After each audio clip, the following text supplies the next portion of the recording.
love. Baby, don't hurt me. Don't hurt me no more. Ba, ba, ba, ba, ba, ba, ba, ba, ba, ba, ba, ba. I can't put the music because of copyright reasons. Hey guys, welcome to Oye Cinema Club. We are going to be reviewing the movie A Night at the Roxbury. I don't know why I have these glasses because they weren't wearing glasses. But this is the most Night at the Roxbury, outfit I can put on myself. But I'm not here by myself. I'm here with some wonderful co-hosts here. We have Michaela, El Dondino Spicini, and me, Steve Des. And we're gonna be reviewing this movie. The reason I picked this movie is because we are done picking from a bracket. We are free for all picking whatever we want. And I decided to pick movies that I thought they were great when I was a kid to see if they were great now. And before I give my first impressions of watching this movie from so long, I think I haven't seen this movie in like over 2 decades. I want to hear your first impressions. And I want to start with the person that I know is going to give so much enthusiasm of this movie. That's Michaela. Let's go with Michaela. Okay, my first impression. I'm so curious to hear your guys' first impression because I came in with low expectations. I thought that I had never seen this movie before, but then when I was watching it, I was like, I have seen this movie. I think it's just been a really long time, or I've seen it in pieces and maybe not all at once, but I've definitely seen the entire movie.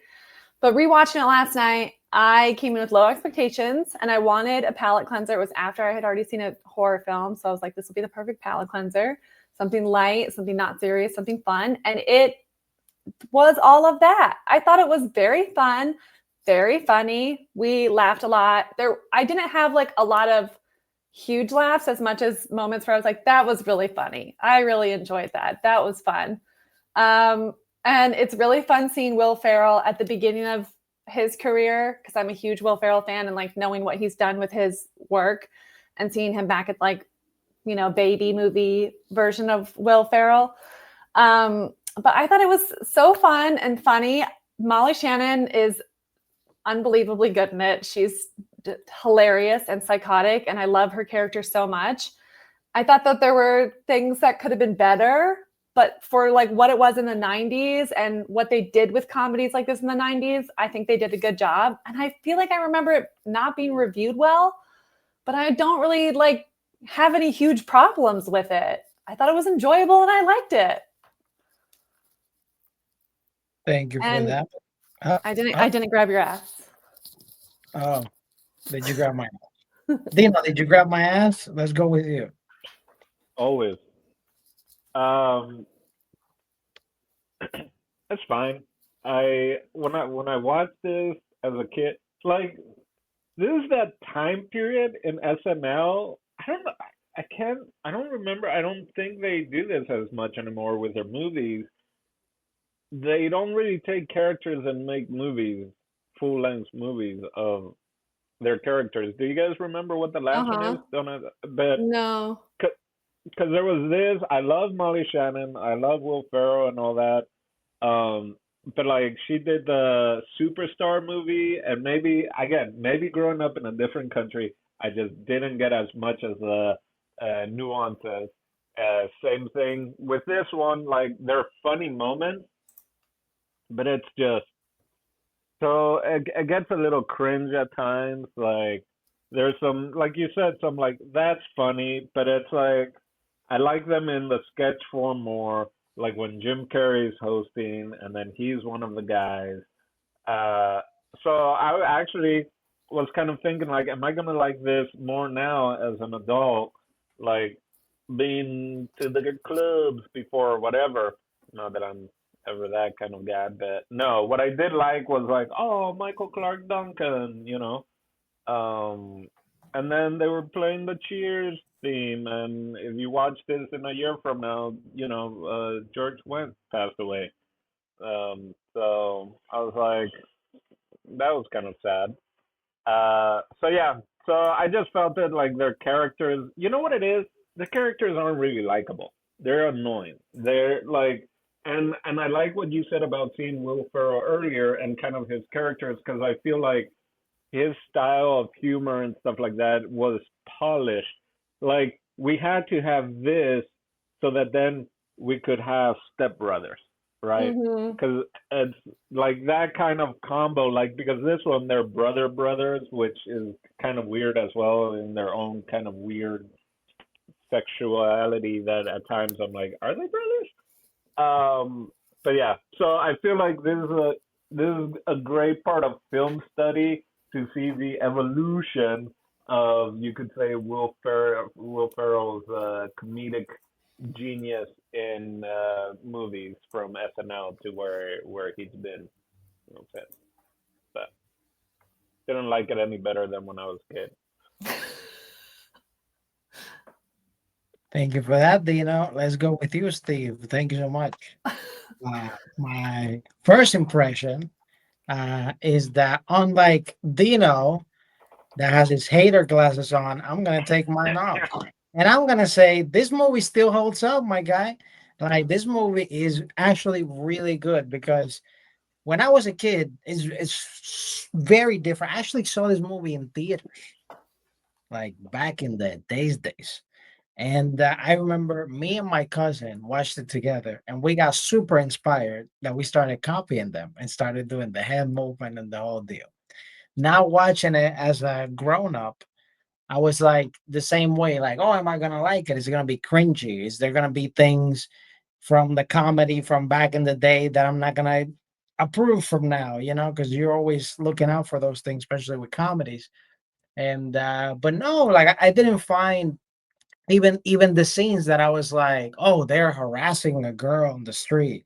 Like the girl gets back and gets a punch and a kick in the nuts and all that stuff. So it made it, at least in my view, okay and stuff. And it didn't make it cringy per se. And instead of being about getting into the club, which I mean, by the title of the movie, you will go like, oh, that's the journey to get there. It became more about the relationship between the brothers, between family, between like love and experiencing having, your first sexual experience for the first time, like all these different things. And that's what made it for me even more enjoyable because the movie wasn't about them just going to the club. That was part of it, but it was really about the relationship and things like that, which back in the days when I used to do improv, one of the best places that I learned improv was in Second City, and it was all about that, about the relationships. And I did like that, even though this wasn't as fleshed out as like a Step Brothers, because that comes decades later, uh, it's still like a great place where like you still see a lot of funny moments and building blocks of what makes like a really good comedy back in the day, that there's like some things or whatever might not hit you as hard as like big belly laugh, but it's still like in the writing or in the setup you see those moments of like these little quick jokes that were so funny, or having those moments that make the movie itself iconic, not just the characters themselves. So, Steve, what I heard you just say is that this is your Citizen Kane.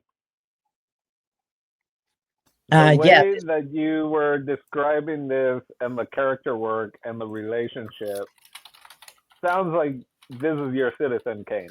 As a kid and as an adult, you have rediscovered it. this movie might be my Titanic. You know what I'm saying? Oh, Titanic is my Titanic. Paying me like one of those French girls.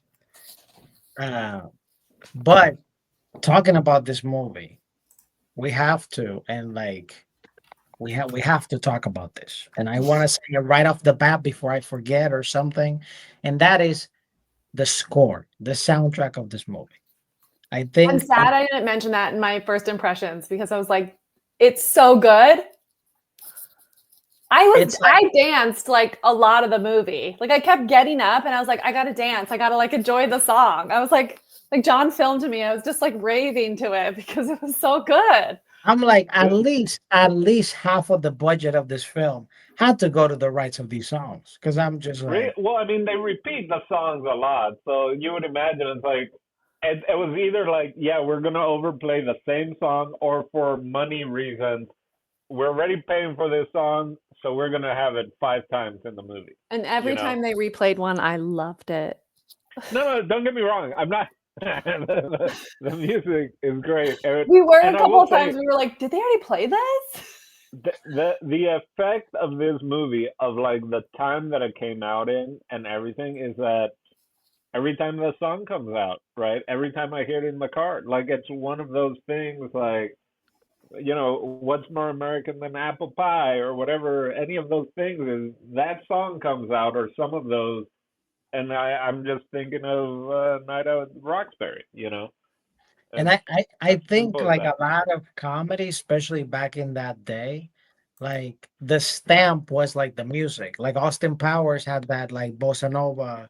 Uh, Mm-hmm. this one had like, every time you hear any of these songs, you think of this movie. If you've seen it Yeah, before. I mean, you have Wayne's World also, right? And Mm-hmm. Galileo, like there was usually some sort of musical number included in those comedies of that time period. That Even you the know, Adam Sandler ones like oh ho ho, it's magic and stuff like that. Mm-hmm. Adam's Family. Adam Sandler. Oh, Adam's Adam's Family. I'm like, Adam's Family had it's Adam Sandler's magic. family. Oh man, that's funny. No, the Yeah, yeah. soundtrack was epic. I like John made some comment at one point. He was like, "Oh, I had this album when I was in 7th grade and I listened to it all the time. I was obsessed with it, like the soundtrack." And I just was like getting up and dancing. I was like, "This soundtrack is so good though. It makes the movie even more fun." I loved it. Also, yeah, this never came to Paraguay. Uh, at that moment, I think there was only one movie theater in Paraguay. Yeah, so I missed out on certain movies that maybe then only saw them on VHS or DVD. When that was the big thing, when someone would come to like the US to visit, and then they would bring back a movie, Yeah. and we'd like all share it like gold, or just from different video clubs that, or when people would go to like Brazil to the border and come back with like counterfeit movies and stuff like that. But yeah, so wouldn't have had a chance to have seen this in the movie theaters, and I don't think we were getting SNL at that time either, even on cable. So there were characters. So like I think I saw this before I saw them on SNL. Before I knew Will Ferrell and them were on new SNL. I knew about SNL, but it was the older cast, but we didn't get it in Paraguay. So it really took me a while to uh yeah. And then when I moved to the US, it was basically, I feel like, towards the end of like Will Ferrell on SNL and stuff like that already. So he was already more polished also at that Mm-hmm. point. Speaking of Will Ferrell, since we both talked about him, you and me, we both were mentioning his career, and like that is why I'm with you, Steve, that I think this movie is so fun. I really enjoyed it. But that would be my one thing that would like take this movie from being like really fun and really good to a really great, incredible classic comedy like Step Brothers. I think there's like directing and filmmaking things that they could have done to like heighten it, like the way that they do with comedies now. But aside from that, I think that Will Ferrell, like you were saying, Dino, that you don't think the characters are very likable. I think that they're not. That one problem with it was like Will Ferrell wasn't enough of a full person.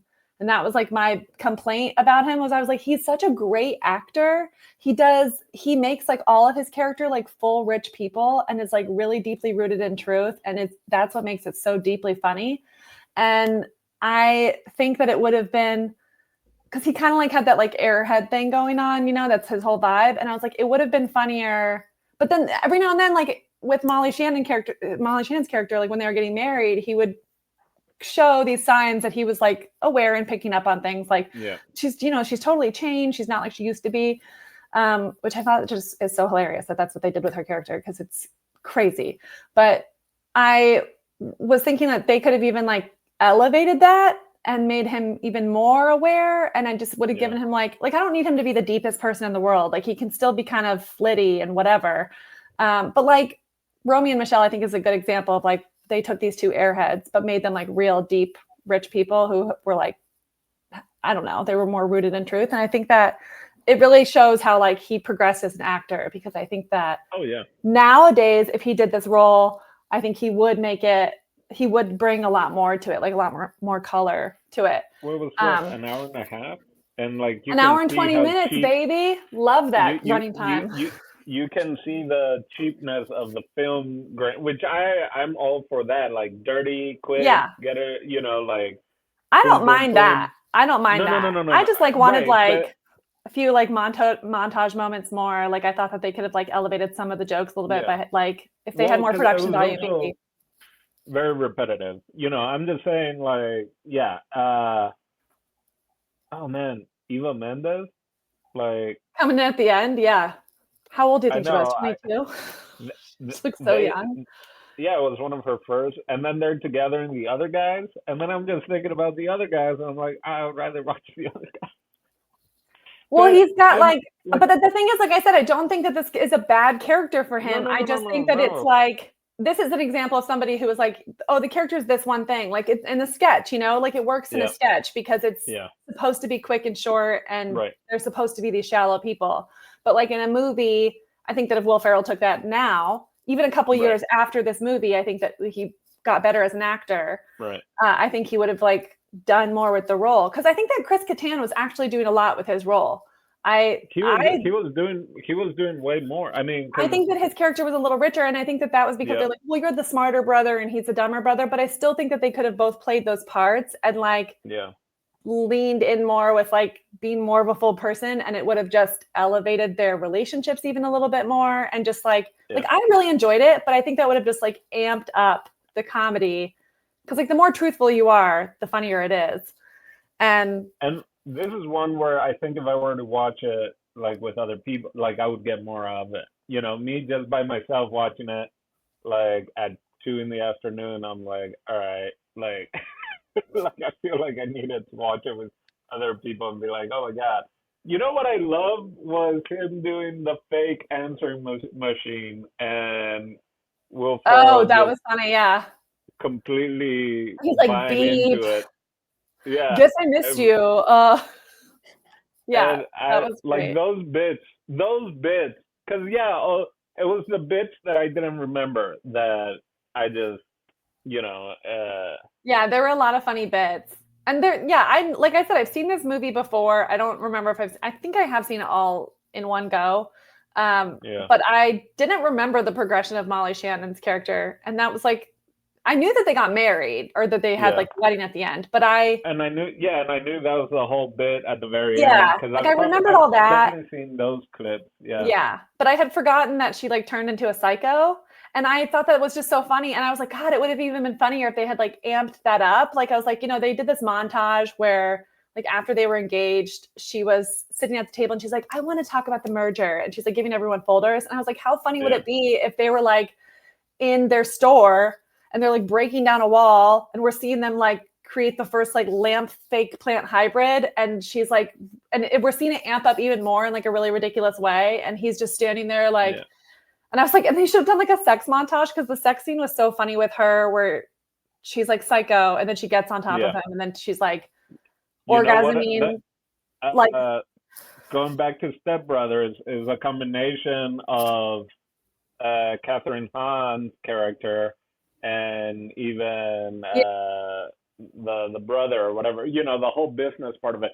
But I completely agree, because I feel like she, after the first time they get together, then she's got her hair done differently. Yeah, and she's her like totally outfit, different. Like full wasp, like, just but like that, what yeah, like this, but the sex thing was so funny. Like when she's having sex with him, and that's like, and that shows you that it's like, that's what he's staying with it for. Cause he's like, well, I'm having sex with her. I was like, God, how funny would it be if like every time he's starting to realize that like she's psycho, she just like fucks him. She just has sex with him. And he's like, and she's doing it, and they're doing it in crazy places because it's so ridiculous when she was like on top of him. I was like, what if she's just like ha, ha, ha, like backing up to him in the plant store, and he's like, oh, like that would have just, to me, I was like, they should have just had a montage of like quick cuts of like her acting psycho and then her having sex with him. Well, I mean, yeah, that was that's funnier like to me. It was like amped up the comedy.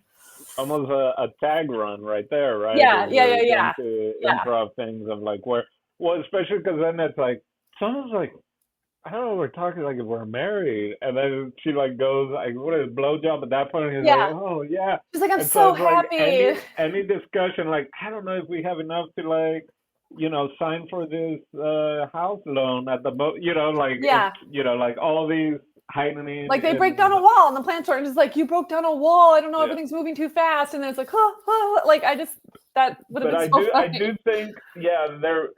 For that time, even that there would have been a better, and again, the movie works and all that, but like a more fleshed out movie with her character having more in it, right?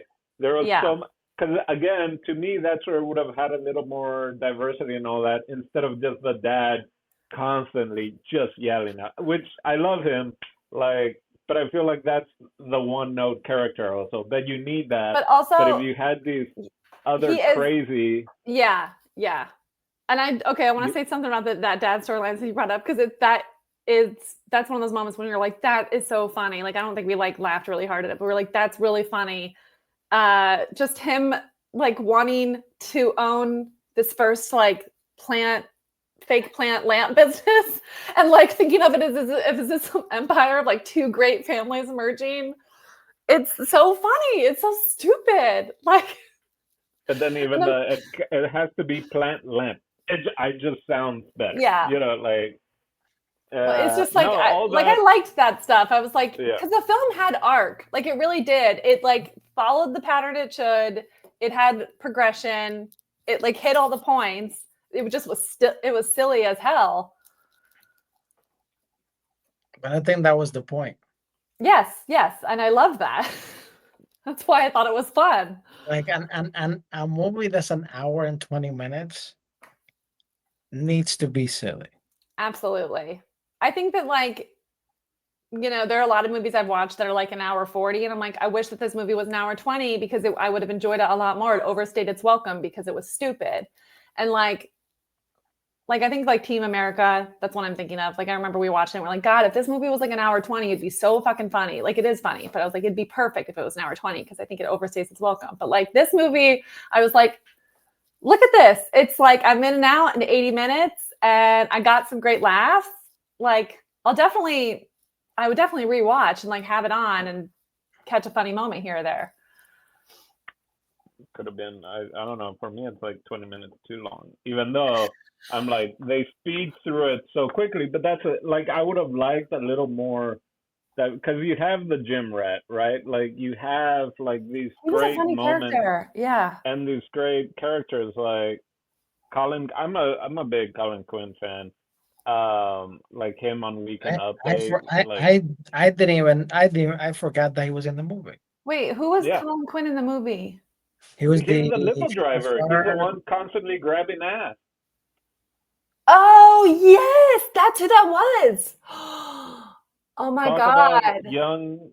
Talking about being young. Wow. I thought, oh, he looks familiar. I must have seen him in like comedy movies. I didn't even make the association that was him. Wow, that's funny. Also, young Jennifer Coolidge is in it, which is crazy. I had to look. I'm like, what's the age between her and Will Ferrell? I did not recognize her as the police officer. Like I recognized her at the end. Well, because when she came in for that police officer scene, John like paused it and he was like, "Oh my God, look who it is!" And I was like, "Who?" And he was like, "It's Jennifer Coolidge." And I was like, "That's Jennifer Coolidge." And then we watched for a second. And I was like, "Oh my God, you're right. She's just really, really young. This has got to be like." I knew she was in it, and I knew at the very end, like at the definitely looks like her at the end, that it was her. But so then when I saw it in the cop, I was like it's one of those. How do I explain it? I know it's her, but I do not see it. I don't know how to explain that. Like almost like face blindness. Well, she looks really different. Yeah. I mean, I think I mean, just even probably had some things done. So even the idea of like Chris Kattan like constantly calling up the car thing just to chat, like that's super sweet and funny, like, and that. So I wanted, I wanted a little bit more of just not so repetitive. I either needed, I don't know. I still thought the Chris feel Kattan card girl stuff was really. I thought that was like perfect amount for me. I just wanted a little bit more of the Will Ferrell and like a little bit more from him. I think. I'm not saying like give me more Will Ferrell, but that kind of stuff is what I wanted more. I wanted more like almost little breadcrumbs or just like, oh yeah, the fact. What's the guy's name? I thought Jimmy Fallon was Greco. For a second, I was like, is that Jimmy Fallon? No, that's actually him, the guy. Yeah. From 21 Jump Street. Yeah, doesn't look there like her at all. Yeah, it really doesn't in that like shot. That was a fun callback of of having him in the wedding all of a sudden, like just kind of being there. Like that's someone that could have almost, like, if you're going rule of three, you could have had one. What I wrote down is like, I'd love to know like if anyone has ever asked Emilio Estevez if he has seen it, or did Emilio Estevez ever host SNL when they were on there, and did they like do a bit about it? Because I love that, like them bringing that shit up. Them bringing it up during them getting laid is just such a funny joke. The like, what? Like while they're getting laid and them talking about it. Like it's their one story that they have that's good, and they just keep regurgitating it. And I love that it's like they're pulling off their clothes, and he's like, Emilio. Yeah. Which half the there's about half the movie I don't remember. Like I completely forgot the whole gym rat thing, and I had forgotten them hooking up with these two girls. Back in the day, the ambulance joke got me hard. Which one was the ambulance one? The one that he's like, you know what I heard? You know what I heard the first time? And she's like, what? Oh. And then when it goes to Chris Kattan, you hear it. No, the one that got me. We rewound that to watch it again. We love that. the one that got me is when, I forget who it was, but she's like, "Hey, you're already in. Like you can stop with, what is the first line?" Oh, the first line with Elisa Donovan, when he's Chris Kattan won't stop giving her the one-liners. Is there a mirror in your pocket? Because I could see myself in your pants. Yeah, and still didn't get it. And she does it back to him, and he's still, Yeah. I thought that was great. Or of course, the priest being like, repeat after me, or what, after me. Yes, that was really funny. And I like that the audience, like people in the audience, like laughed, and he was like, he's proud of his joke. Yeah. After me. And also like the whole montage of like or like when the brothers break off, and Chris Kattan is literally just going across to the guest house. I know, it's so good. And he's having a meltdown. and he's out the club by himself. He's 10 feet away. Yeah. But he don't got HBO. He says cable. He doesn't have HBO.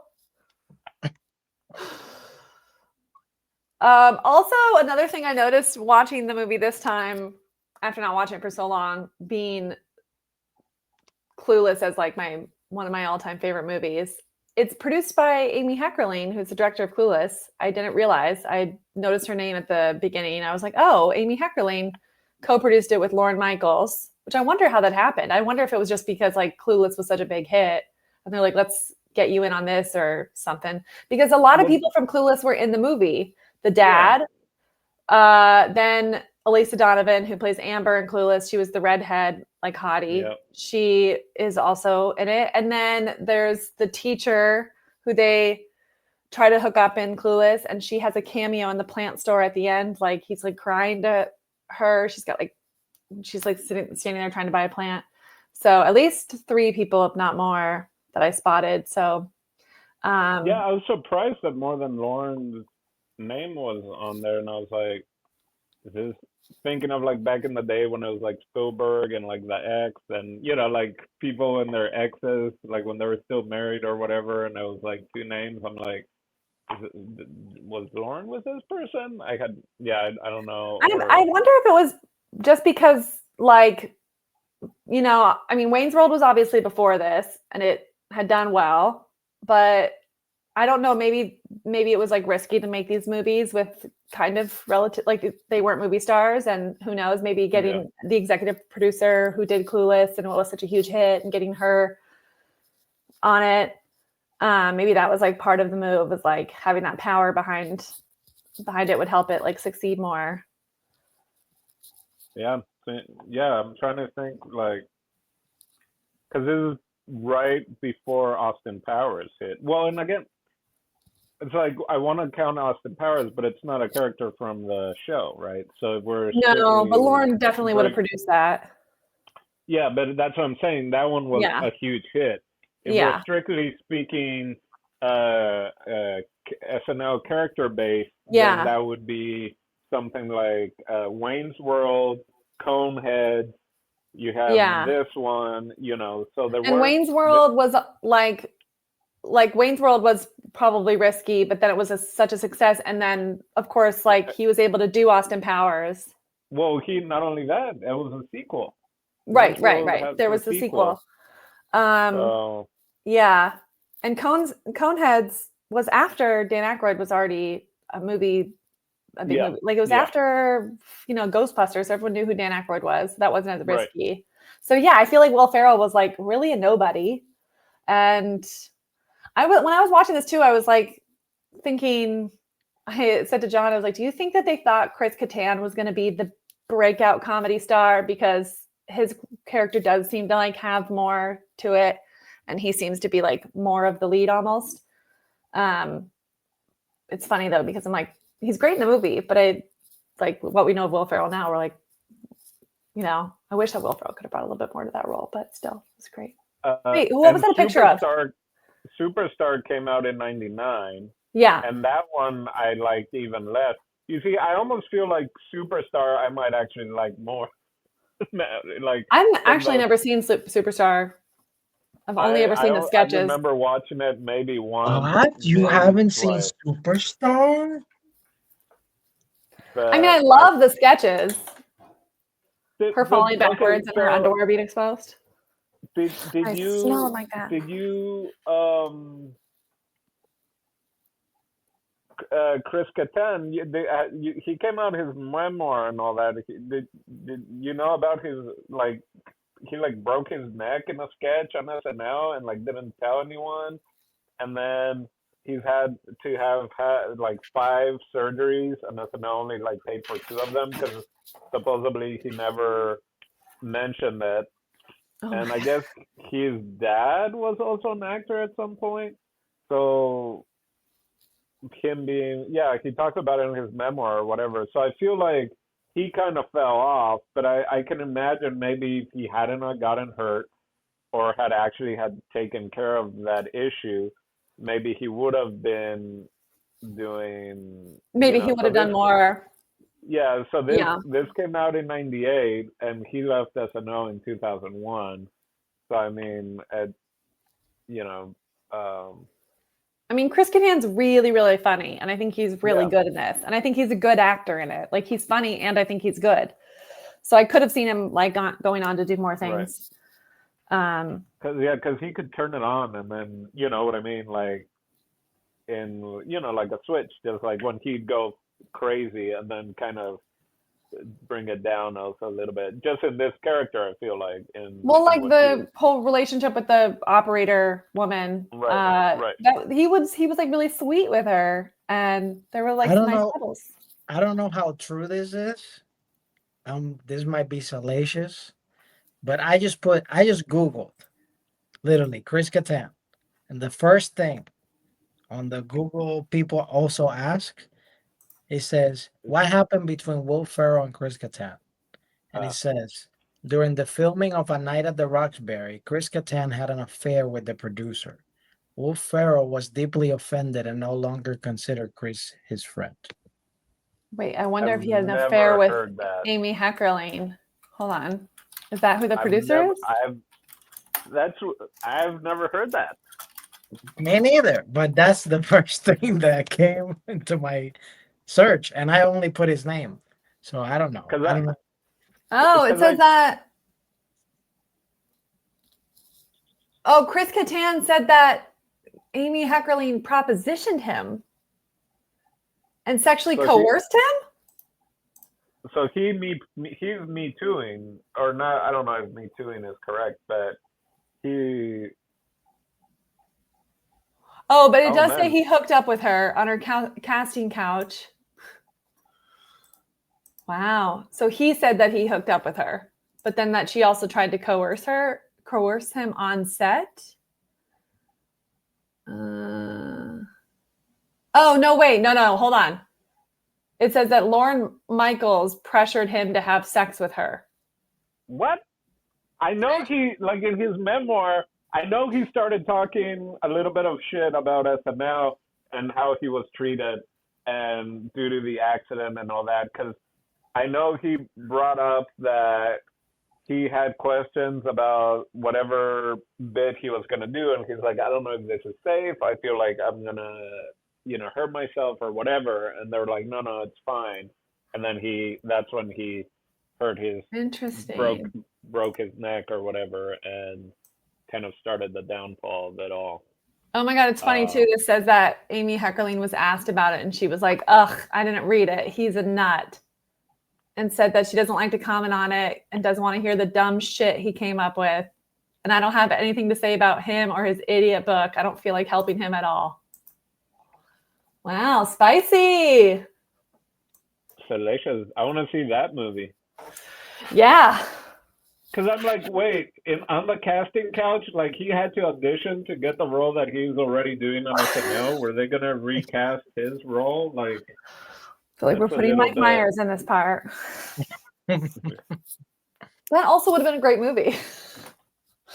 I feel like if it was Mike Myers and Will Ferrell, it probably also would have been good. That's probably what was happening. Then they called Mike Myers and went like, "Hey, Chris did the request, so I'm sorry." And then he went, like, "I'm doing Austin Powers because that was the character I was gonna play." Anyways, favorite characters or favorite scenes? Do you guys got any favorite characters or favorite scenes? Favorite character, Molly Shannon, in this movie and in everything that she does, pretty much. I'm obsessed with her. And she's Superstar, because apparently you haven't seen it. I've never seen Superstar, but I love her. She's great. Also, side note, she used to come into the restaurant I worked at, and she was the absolute nicest person in the world, and I love her. So I kick and I stretch. We quote that like constantly. I kick and I stretch. I'm 50. Yeah, so I love her. She's definitely my favorite character. I love the journey of her character going psycho. And like, there was also like one moment where she like comes out of the lamp store and she's holding 2 giant light bulbs, like for no reason, like as if they just like she walks around holding bulbs. Like that was so funny. But just to add on that though, then the Will Ferrell is like nice bulbs, and then it's like, and I don't mean that metaphorically, and I'm like, he's dumb as a rock, but somehow there in that moment, he's just like the but literal that's the thing that was like bulb. frustrating. Was like there were moments like that, and I was like, I want more moments like that from him to round him out a little bit more, because like he's dumb, but he can still pick up on things. Yeah, her whole thing, like, oh, hey, I just came back from Europe or college. That means blah blah blah orgies and this and that. I'm like, she also looked too old to be in college. Which I thought was hilarious. Old. They were what, 21? I don't know, 20. I don't. She was older than that. No. But then we're supposed to be what, 21, 22? Oh, I don't know how old they were supposed to be. I just assumed they like talked about not going to college. Yeah. So I feel like they were the same age, but she was, I don't know. Oh, the 90s. Yeah. I don't know. They Um, all just look so much older, right? Like that's yeah, There's they a look bunch like of bunch of 30 yeah. and 40 they year olds look pretending to be 30s. Yeah. But she was my favorite character, and my favorite scene was probably I liked the sex scene a lot. I thought that was really funny with the Emilio joke. And then the scene with her having sex with him, Molly Shannon having sex, where she was on top and like talking about their lamps or whatever. I thought that was really funny. There was something else we mentioned earlier that comes at the end that I can't remember, but those two are probably my favorite scenes that I can think of right now.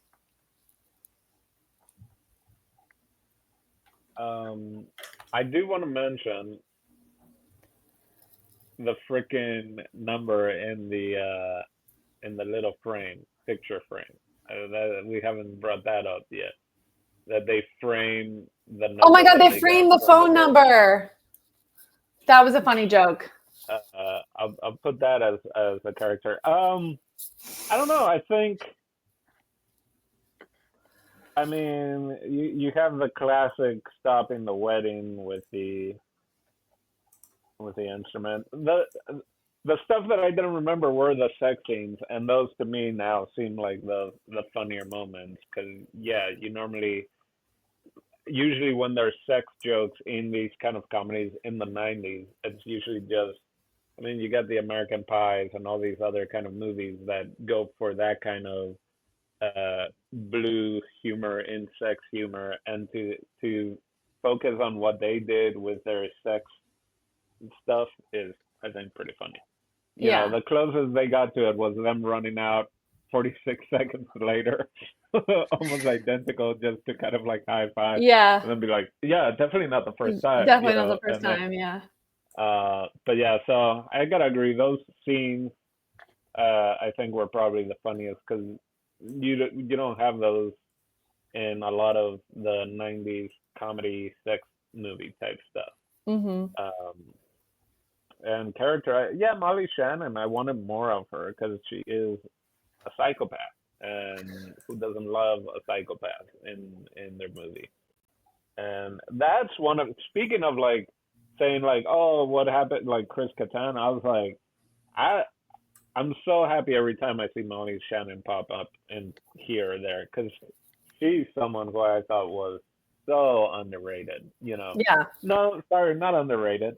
I think she was in SNL, but that never, for whatever reason, took that leap.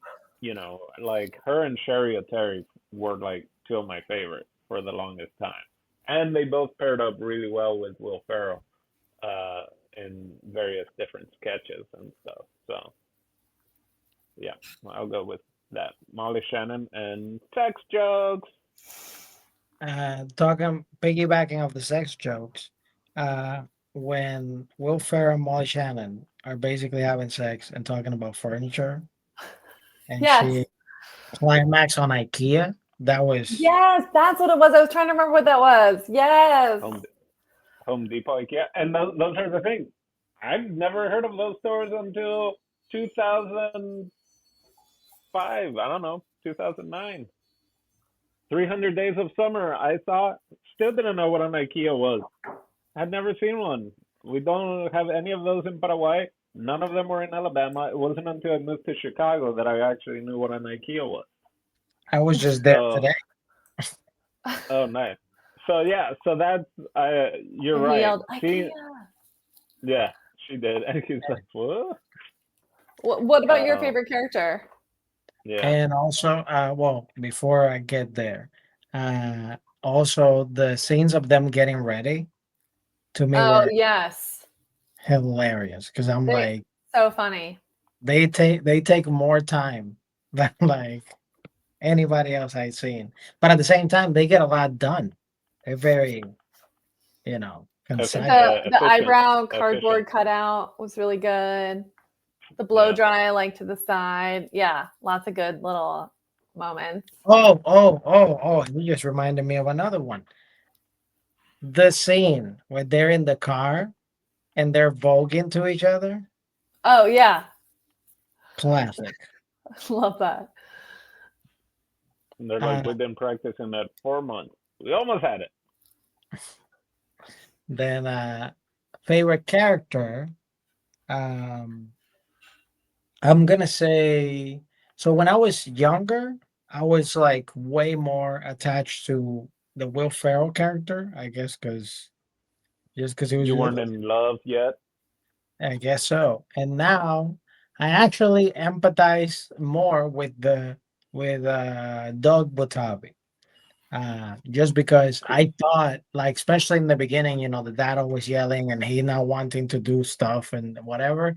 Thought it's like, oh, he's just a rebel young guy that doesn't care or whatever. But then when you see that, like, he actually is like part of the brains of the operation and like actually trying to get somewhere, he's just doing things that he's actually passionate about with the whole club thing and all that instead of doing the flowers. Uh, Hmm. was like, oh, this actually he's like more fleshed out as a character, has more direction or goal and whatever. So that's the one. Um, uh, the other joke that I really like, I can't remember what it was, that they bring up like your brothers, but they're kind of in fighting or something was happening, and it was like, I understand that it's currently. Oh, I think it's when they were trying to get in to talk to the club owner or whatever. It's like, you guys are brothers, and I was like, I understand it's the perfect setup, but we don't have time. Or it was their constant like. Again, they were full of one-liners and repeat, and it was like, yeah, brother, whatever their response was. But No. the time when it was like, Yes.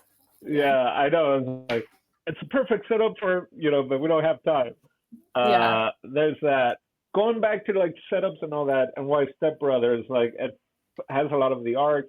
Because then you have, who was the actor that was in the wedding that ended up talking to the dad about like, this is what you see So yourself in. Greco. So, yeah, and like, so in reality, who are you actually mad at or whatever? And in Step Brothers, the dad is kind of like, I wanted to be, oh A shit. dinosaur. Yeah, like there's that whole breakdown. It's not at a wedding, but it's at a Yeah. The freaking Catalina Wine Club. Yeah, Catalina Catalina wine fucking mixer. wine Yeah. mixer. Yeah, yeah, Hmm. yeah. So it has a lot of the same beats of the parents wanting them to grow up and wanting this and that. Um, so it's yeah, there's something there for sure. But And then I got an honorable mention, the dancing scene. Oh wait, the one with the two girls? Yeah. That seems amazing. I was raving. I was like full rave mode during that scene. It's awesome. I was just like I couldn't imagine, especially, since they were like messing up in the beginning, that they actually like held them when they did the drop. I was like, oh, yeah, and that's one where it could easily have been like they just get dropped because they're Mhm. so into themselves, you know. yeah. Yeah, that one's really funny. So I think we have dissected this movie as much as we can. Yeah, and we're almost going longer than the movie itself. I was about to say we're almost hitting that running time. Yeah. We're almost there. That was my goal. Uh, let's go into final thoughts, shall we? Let's start backwards. So let's start with you, Steve. Thank you so much. Uh, I am going to tell you that what is love? Baby, don't hurt me. Don't hurt me no more. We never got the answer of that question. The movie starts with that question: what is love? And what is it? Is this movie? You know what I'm saying? Sometimes life, you're just drifting by in life, you know what I'm saying? And life forces you into things you don't necessarily want, like being on a wedding when you haven't even had your bachelor party. And or being in a job that you don't dislike because it's not your passion, you know what I'm saying? Or you're trying to get access to a club where they don't let you in because your name is not on the list. This is the questions of life that we ask each other every day. But with this movie, we have know the answers of all this. Just a quick thing. I don't know that rant I just went into, but it was just a quick thing of just this movie. The production budget was $17 million, and this movie generated basically 30 million, which adjusted for inflation is like 73 million. So you could say this movie is successful. Um, and yeah, and I don't know. It's like one of those movies where like I feel is gonna keep fading in the background because like it's not something that everybody talks about or anything like that. But I know people I grew up watching SNL and things like that will go back and see this movie. So I would definitely recommend it to quite a lot of people because I feel like this one gets lost in the radar. And in my humble opinion, I feel like this movie still holds up and it's an enjoyable watch and easy watch. It's just an hour and 20. Very easy to do. So those are my final thoughts, and Dino's a hater. Let's go with you, Dino. Yes. Interesting. I did think of that just now. Also, I was going into it. I was like, how is this as problematic? I think we maybe brought that up at the beginning or whatever. I was like, I wonder, me not remembering this movie much, if there are going to be real problematic moments in it, in our current state of understanding and all that. And there really wasn't. There are other, bigger comedies from that time period or from when we were kids that you watch and it's like, oh boy, times are different. But again, we talked. I agree with a lot of what you guys brought up and all that, of like all the good things in it and stuff like that. I don't think I would recommend this. It would almost be if I'm talking about either Molly Shannon or stuff like that. But there are, again, so many other like Will Ferrell movies out there that I'd recommend before. This might be the last Will Ferrell movie. I don't know. That's a lie. I'm not necessarily the last one that I'd recommend, but I don't see myself recommending this. I would say more if something character-wise comes up and I think about the Roxbury guys, but then I'd be like, look up the sketches. Look at the sketch, I think, with Jim Carrey when he did it. Did they also combine their characters with like the Steve Martin Dan Aykroyd one? I think they did that too, which was from the 70s. We are two wild and crazy guys, which is Mm-hmm. basically the same two characters, only from the 70s, and that came from Steve Martin's stand-up, and not from actual SNL, but they used his stand-up for the sketch in SNL. So yeah, I enjoyed it. Would I watch this again? I mean, definitely if other people want to watch it for a reason or another, if it happens to be on TV, will I maybe stick and watch parts of it? Probably. But yeah, I think it's just gonna keep. If it weren't for the song, I think it would have already faded away into obscurity. But I think that's how strong and powerful the imagery with the music is, that it has lasting power. But yeah, Thank you so much, Dino. Let's go with someone that doesn't hate like you, Michaela. I know. I was like, wow, he really is a hater. I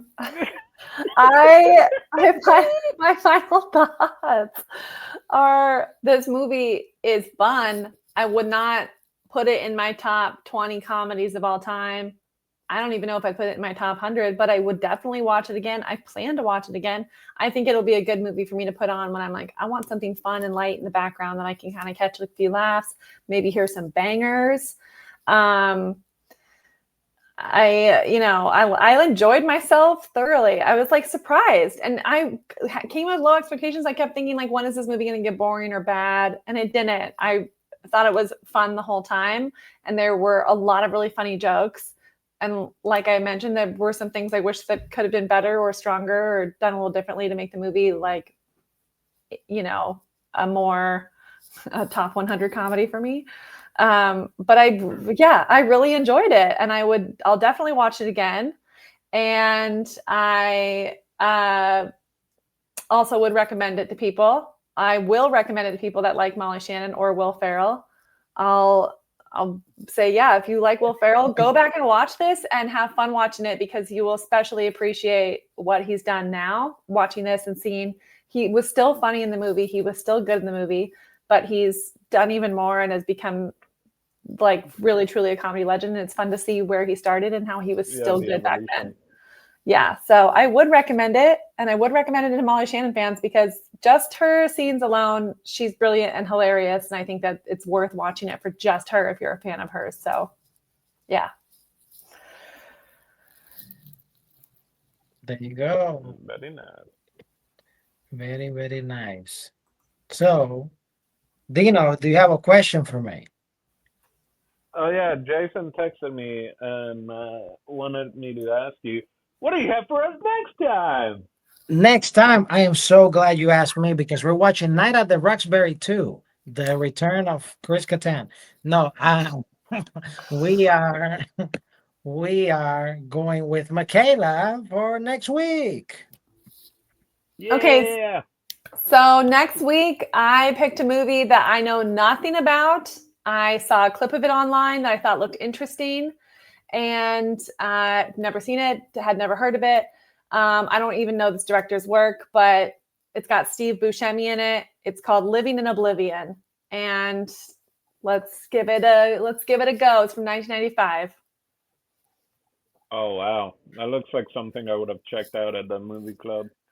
It's got Steve Buscemi, Catherine Keener. I know Peter Dinklage makes an appearance, so there's going to be some fun people in there, I think. There we go. Living in Oblivion for next week. So for El Dandino, Michaela, me, Steve, that's TV. We'll catch you next week. Bye-bye. Bye-bye.